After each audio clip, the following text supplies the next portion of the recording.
প্রিয় শিক্ষার্থী, এখন আমি ত্রিকোণমিতিক অধ্যায় অনুশীলনী 9.2 এর উদাহরণ 13 নম্বর অঙ্কটি সমাধান করব। 13 নম্বরে 4টি অঙ্ক দেওয়া আছে। প্রথমেই আমি 13 এর ক নম্বর অঙ্কটি সমাধান করব। দেখো, 13 এর ক নম্বরে আছে 1 - sin square 45 degree divided 1 + sin square 45 degree plus tan square 45 degree. তাহলে দেখো, উদাহরণ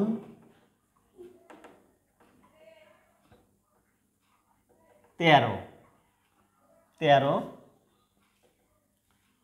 আমি ক নম্বর অঙ্কটি সমাধান করব। এখানে মান নির্ণয় করতে বলছে।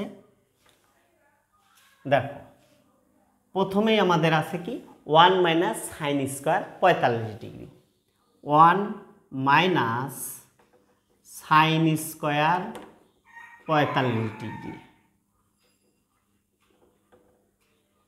এরপরে নিচে আছে 1 + sin স্কয়ার 45 ডিগ্রি। এরপরে লাস্টে আছে কত, প্লাস tan স্কয়ার 45 ডিগ্রি। এইটা আমাদের মান নির্ণয় করতে হবে। তাহলে দেখো, এখানে আমি কিন্তু এই যে sin 45 ডিগ্রি এবং tan 45 ডিগ্রি এগুলোর মান কিন্তু বসিয়ে দিলে আমাদের মান নির্ণয় অঙ্কটা হয়ে যাবে। তাহলে দেখো, এখানে 1 - sin 45 ডিগ্রির মান হলো 1/√2, 1/√2। আর যেহেতু স্কোয়ার আছে, আমরা স্কোয়ারটা ব্র্যাকেট দিয়ে উপরে দিয়ে দেব। এরপরে দেখো, নিচেও একইভাবে 1 + sin 45 ডিগ্রির মান হলো 1/√2, আর যেহেতু স্কোয়ার আছে আমরা ব্র্যাকেট দিয়ে স্কোয়ার দিয়ে দিলাম। এরপরে আছে প্লাস tan 45 ডিগ্রি, tan 45 ডিগ্রির মান হলো 1, আর এই যে স্কোয়ার আছে এই স্কোয়ারটা পরে দিয়ে দিলাম।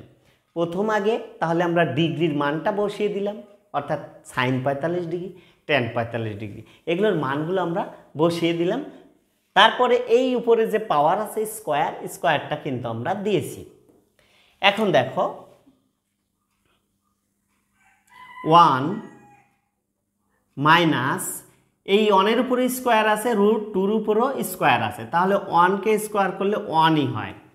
আর এখানে স্কোয়ার আর রুট উঠে গেলে শুধু 2 থাকে নিচে, 2 নিচে 1 প্লাস একইভাবে 1-এর উপরে স্কোয়ার আছে, তাহলে 1 হবে, 2টা 1 গুণ করলে 1 হয়। আর √2-এর উপরে স্কোয়ার আছে, আমরা স্কোয়ার আর রুট উঠে গেলে শুধু 2 থাকে। আর এখানে প্লাস 2টো 1 গুণ করলে 1 হকে 1ই হয়। এখন দেখো, আমরা উপরের নিচে হরগুলোর লসাগু করব। দেখো, এখানে উপরে এইটুকের আমরা লসাগু করব। তাহলে এইটুকের লসাগু আছে, এখানে হর আছে কত, হর আছে 2। এখন দেখো, যেহেতু 1-এর সাথে কিছু নেই, নিচে কিছু নেই, অতএব এই লসাগু 2টা গিয়ে সরাসরি 1-এর সাথে গুণ হয়ে যাবে, 2 হকে 2 মাইনাস। এখন এই হর দ্বারা এই লসাগুকে ভাগ দিতে হয়, ভাগ দিলে যে ভাগফল হয় সেই ভাগফল উপরে গুণ হবে। তাহলে যদি এই 2 দ্বারা যদি 2কে ভাগ দেওয়া যায়, তাহলে ভাগফল হয় 1। এই 1 গিয়ে এই 1-এর সাথে গুণ হয়ে গেল, 1 হকে 1। আবার একইভাবে এই নিচে এইটুকু আমরা কাজ করব, অর্থাৎ হরগুলোর লসাগু করব প্রথমেই আমরা। তাহলে হরের লসাগু হলো 2, কারণ এখানে শুধু 2 আছে, 1-এর নিচে কিছু নেই। এখন আমরা কি করব, এই 2টা সরাসরি 1-এর সাথে গুণ হয়ে যাবে, কারণ 1-এর নিচে কিছুই নেই।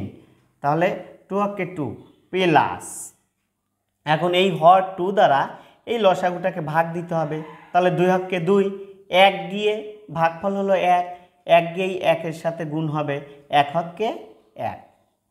আর এখানে যা আছে তাই আমরা লিখে দিলাম। অবশ্যই এটা কিন্তু এই যে সমান সমান বরাবর যে টান আছে, এই সোজা প্লাস 1 হবে কিন্তু। এখন দেখো, তাহলে উপরে 2 থেকে 1 বাদ দিলে 1 থাকে, আর নিচে 2। আর এখানে 2 আর 1-এ 3, নিচে হলো 2 যোগ 1।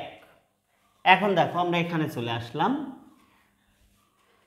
তাহলে উপরের এই হাফটা ঠিক থাকবে, এই যে হাফ আছে হাফটা আমরা ঠিক রাখলাম, এরপর গুণ এই নিচের 3/2টাকে আমরা উল্টায় দিলাম, 2 উপরে চলে গেল 3 নিচে আসলো, আর এখানে এই যে 1 আছে এই 1টা আমরা এখানে দিয়ে দিলাম, প্লাস 1 যা আছে তাই আমরা দিয়ে দেব।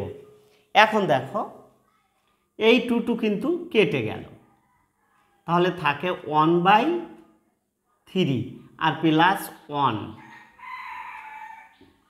এখন এখানে আবার আমরা কি করব, লসাগু করব। তাহলে দেখো হরগুলোর লসাগু কত হয়, এখানে হর আছে 3, এখানে হর কিছুই নেই, অর্থাৎ 1-এর নিচে কিছু নেই, অতএব শুধু 3 হবে লসাগু।